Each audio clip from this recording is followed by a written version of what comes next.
Hi guys, welcome back. In this video, we're going to be solving a question from October-November 2023, paper 23.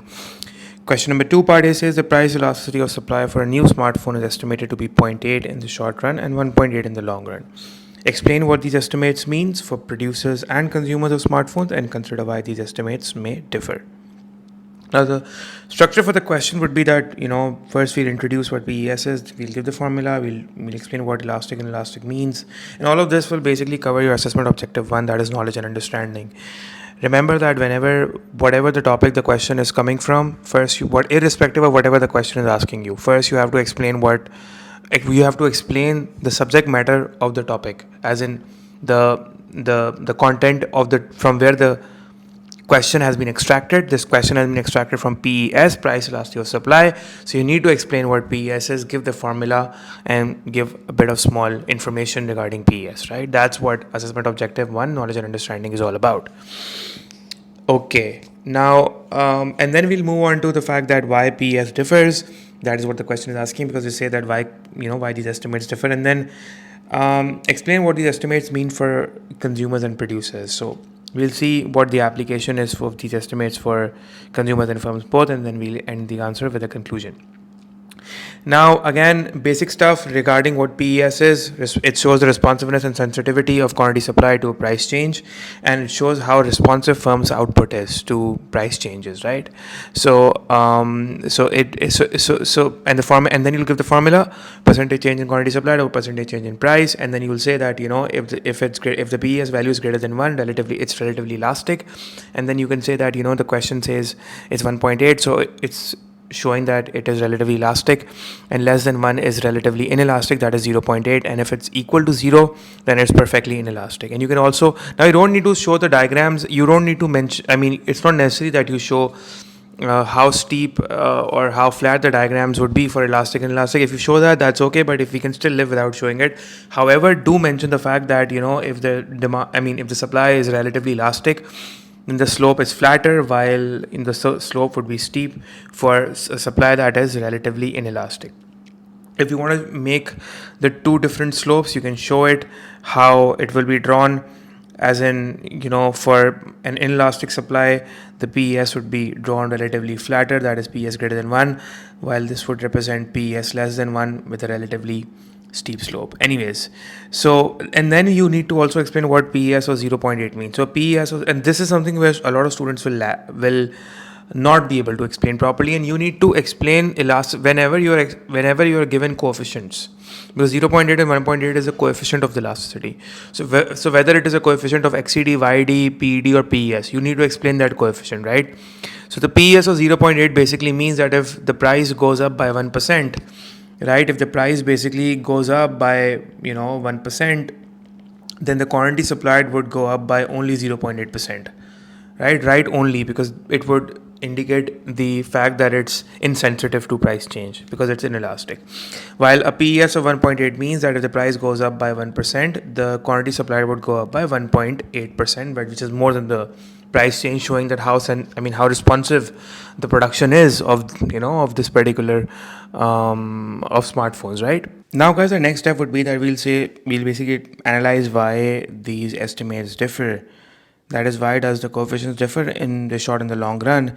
And we need to consider that. So you could say that the difference in estimates or the elasticity coefficient suggests that, this is the way that you need to transition your answer to ultimately coming up with the reasons why these elasticities differ.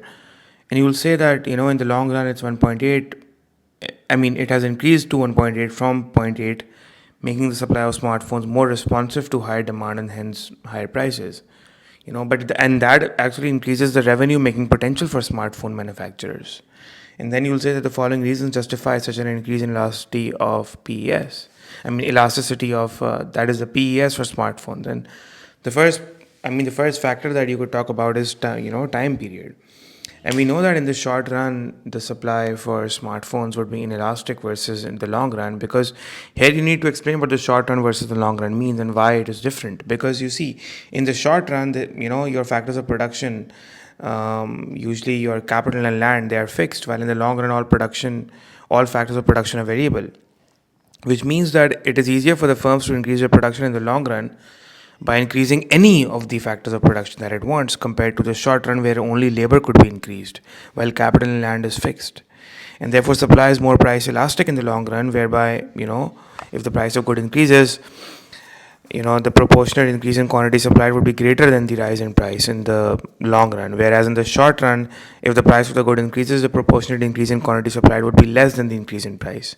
So that's one reason, that is a time period. But you need to explain what the short run versus the long run means and why it is elastic or inelastic with respect to short run and long run. Also, in the basically when we talk about factors, we know that usually production capacities differ in the short and the long run. And in the short run, like I said, producers might be limited to their existing production capacities, making it difficult to rapidly increase the supply and output in response to price increase. But in the long run, like I said, the producers will have more flexibility to expand production capability. So this is how you need to write the output. They will have that flexibility and room to increase production capacities through, investment in infrastructure, technology, and maybe they're going to invest in their workforce, in their skills, which will improve their mobility, and hence the mobility of the FOP will increase, which will make supply more elastic automatically. Here, usually students that make the mistake is that they write those basic O-level and IGCSE points and they end up losing marks or not gaining enough marks, basically. And input availability is another factor, because in the short run, producers might face constraints on input availability, such as raw materials, which will limit their ability and their capability and their potential to adjust supply in the short run. Because in the short run, they will not be able to adjust and expand output. But over the long run, these constraints will be reduced or alleviated, as producers will have more time to secure additional inputs to, or maybe to develop alternative sources of inputs, right? And as far as you need to connect with smartphones as well, because you could talk about a few inputs that could be used for smartphones, such as metals and plastics and glass and semiconductor materials and battery materials. All of this might producers might face shortages in the short run, or constraints basically on in the input availability, which will limit their ability to adjust supply, right? Spare capacity is another factor, because for a lot of businesses, especially manufacturers, it is much easier for them to respond to changes in demand and price if they have lots of spare capacity, right? So in order to increase production, businesses and firms, that is smartphone manufacturers, simply needs to utilize the unemployed factors of production or their spare capacity. And supply for products such as smartphones would be more price elastic, where businesses have large spare capacity, right? This is another factor that you could talk about. Also, you could say that over time, smartphone manufacturers, the reason why the coefficients differ is because over time the smartphone manufacturers have invested in technological advancements and innovation, because obviously this is one factor that usually smartphone manufacturers would definitely invest in, because they're producing a tech product. So technological advancement and innovations will improve, and what this does is that technological advancements and innovations will improve the production efficiency, basically, and also reducing the costs, that is the average costs. And as a result, this will have a direct impact on the producers' easiness to adjust or increase supply in response to demand and price changes. That is, if the demand goes up and the price goes up, then they could easily increase output because of the production efficiency that they are benefiting from because of technological advancements and innovation. And this is basically flexibility. So you need to use these terms that I am using right now, right? And this is representing increased flexibility. And this increased flexibility is what contributes to a higher long-run price elasticity of supply, as the question suggests that it's 1.8. Because of this increased flexibility that smartphone manufacturers may face, in the long run, because of technological advancements and all of that. And now, guys, coming to the part that what these estimates mean for consumers and producers. So first I've written down for producers, and then I'll also explain for consumers as well.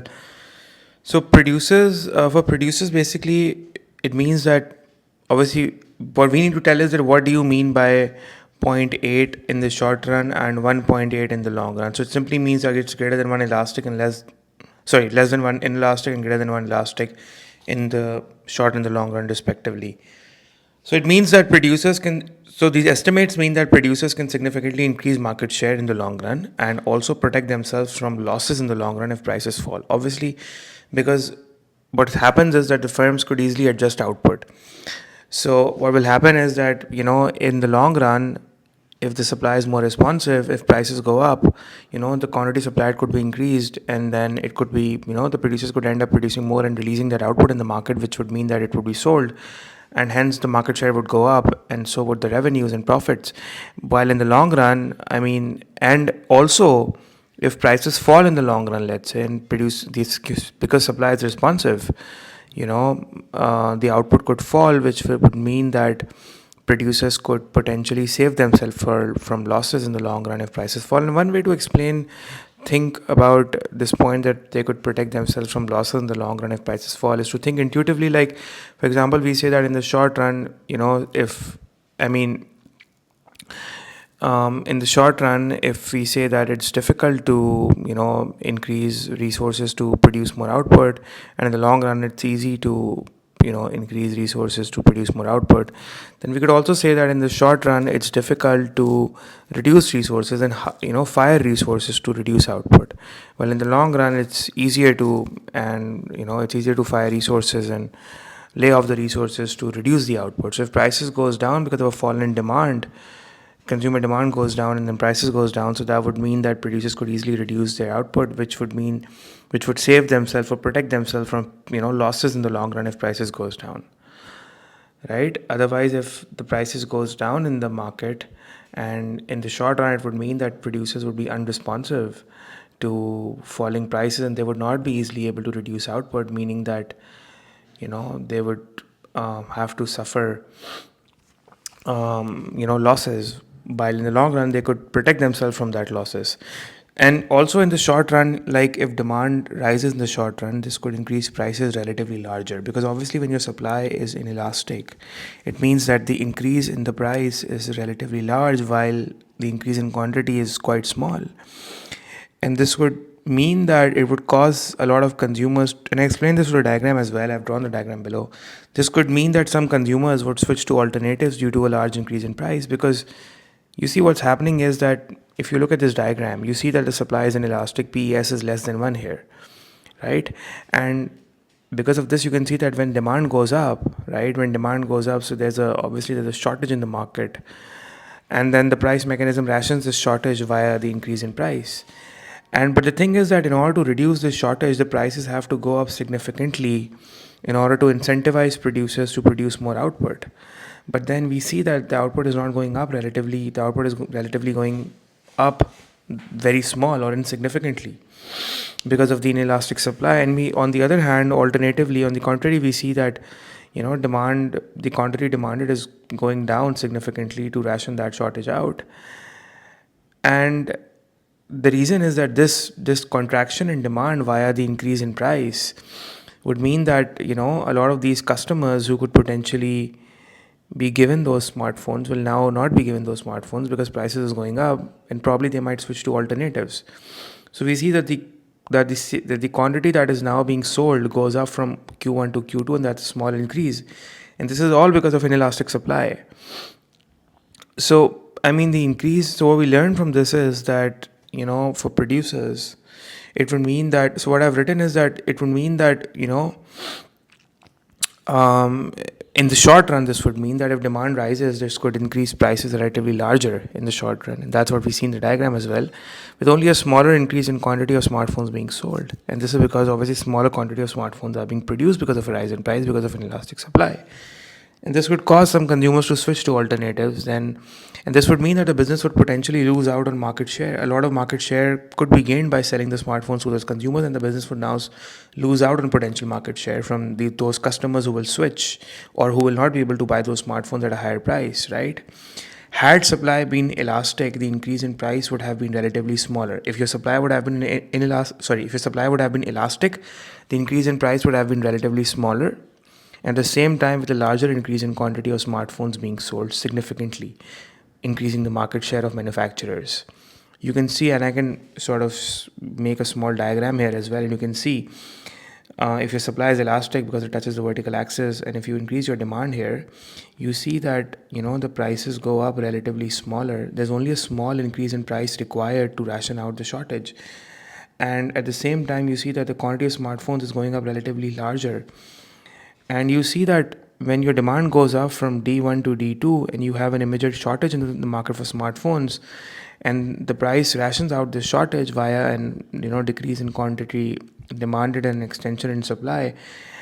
But this decrease in quantity demanded or a contraction in demand is relatively very less, which means that only a few customers would be would not be able to buy these smartphones via the increase in price, because so much increase in price is not even required. Why? Because you see that the supply of smartphones can easily be increased, right? And so you ultimately reach an equilibrium here where demand again matches supply. And so what we see here is that the increase in quantity of smartphones being traded is relatively higher. So the firms would, and this would happen in the long run where the PES is greater than 1. And so the firm would benefit in this case, the smartphone manufacturers would benefit over here in this, because although you're not supposed to make these diagrams, it is an 8-mark question. You can explain this through a small paragraph as well, but then I'm just teaching you the concept. If it comes in a 12-marker, that the smartphone manufacturers' market share would significantly go up here. So what happens is that if your supply is elastic, the firms are able to capitalize on increase in demand. Here, in this case, the firms are able to capitalize the increase in demand. While in this case, the firms really aren't able to do anything. The supply is not that responsive, and they aren't really able to capitalize the increase in demand. And they're basically worse off in this case because they lose a lot of market share, and they can only increase the quantity of smartphones insignificantly from Q1 to Q2. So remember that it is desirable for a firm to have an elastic supply. Always remember that. For any firm, whether it is primary products or manufactured products, or it's a tertiary sector, it's desirable for a firm to have a supply that is highly responsive to rise in prices or other market conditions.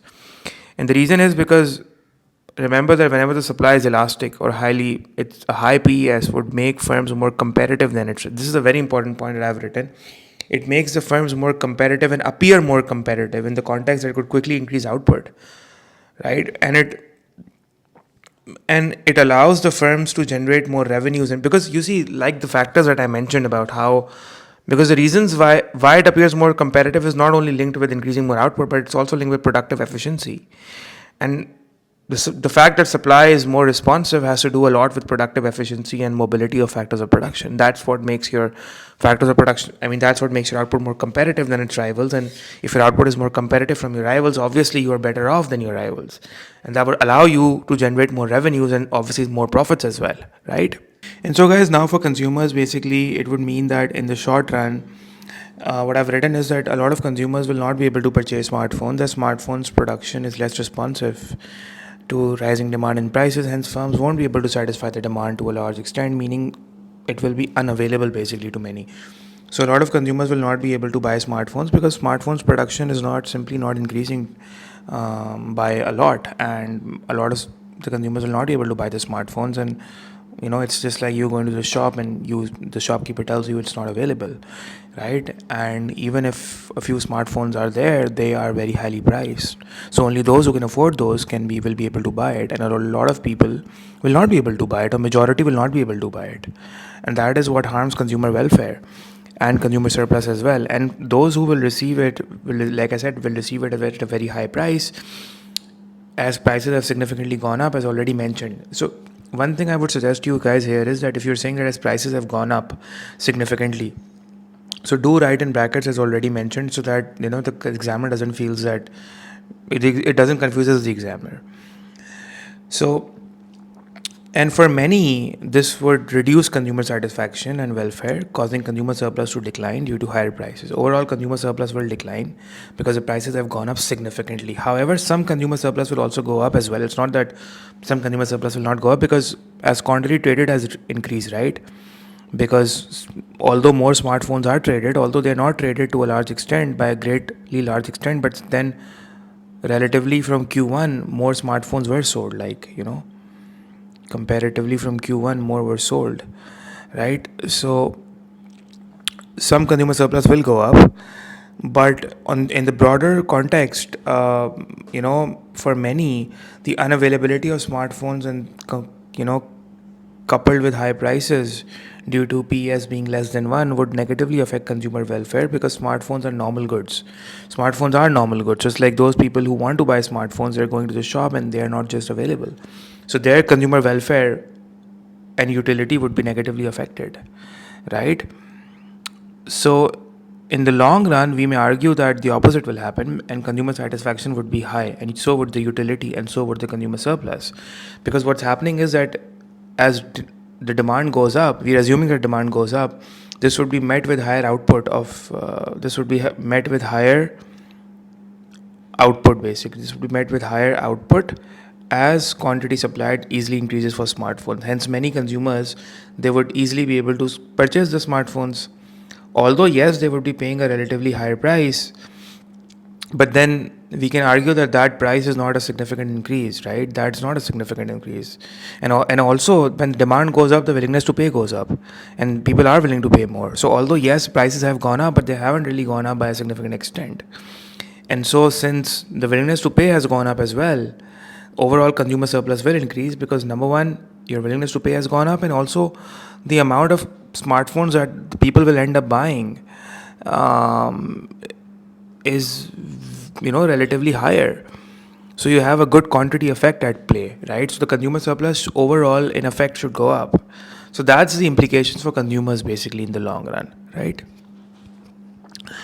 So that's it, guys. And in the end, you will conclude your answer by saying that price elasticity of supply provides useful insights and for firms, in all industries, because it tells the firms that it provides guidance, and it tells the firms that they should ensure that their supply is elastic, and the firms could basically make sure that the supply is greater than 1 and make it elastic, work towards making it elastic quicker by shortening the length of the production lag, by increasing the level of stocks, investing in new factory space to increase spare capacity, or maybe finding ways to increase the substitutability of the factors of production, right? Buying machinery that is multi-purposed, or so basically that's how you could end your answer, and that would be a good conclusion. So I hope you understood this answer, guys. If you did, do mention it in the comments and let me know how you found the video. I'll see you all in the next video. Until then, take care.